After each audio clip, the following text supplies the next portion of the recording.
अगर आप भी चाहते हैं भोजपुरी वीडियो और गाने सुनने के लिए तो हमारा चैनल भोजपुरी ब्रांड राइटर को सब्सक्राइब करें।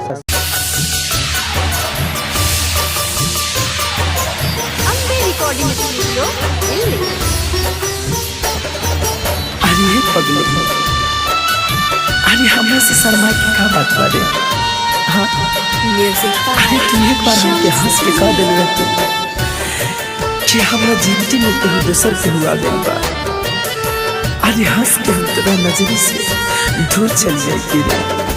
मोहब्बत में हो मोहब्बत में, मोहब्बत में इतना सतावो न हो, का कमी बहम के बतावो न हो, का कमी बहम के बतावो न हो। जे कैलू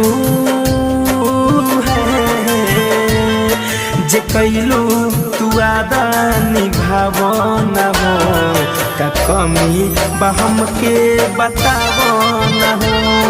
मोहब्बत में इतना सतावो न हो, का कमी बहम के बतावो न हो।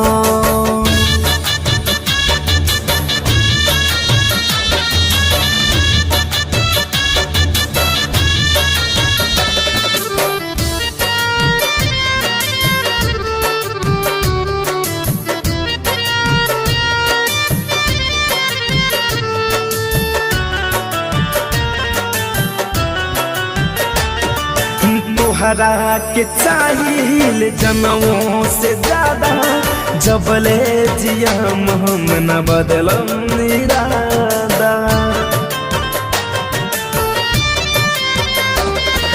तोहरा के चाहिए जनमों से ज्यादा, जबले जियब हम न बदलब इरादा। ई दिलवा के हमारा दुखावो न हो, ई दिलवा के हमारा दुखावो न हो, का कमी बहम के बतावो न हो। मोहब्बत में इतना सतावो न हो, का कमी बहम के बतावो न हो।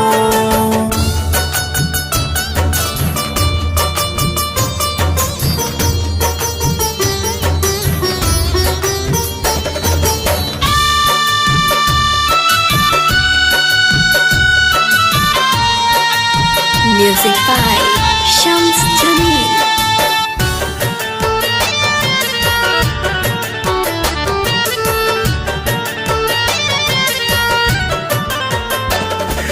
तोहरा सिवा केहू नहीं के हुआ पन, जाए से पहले उठा जई हो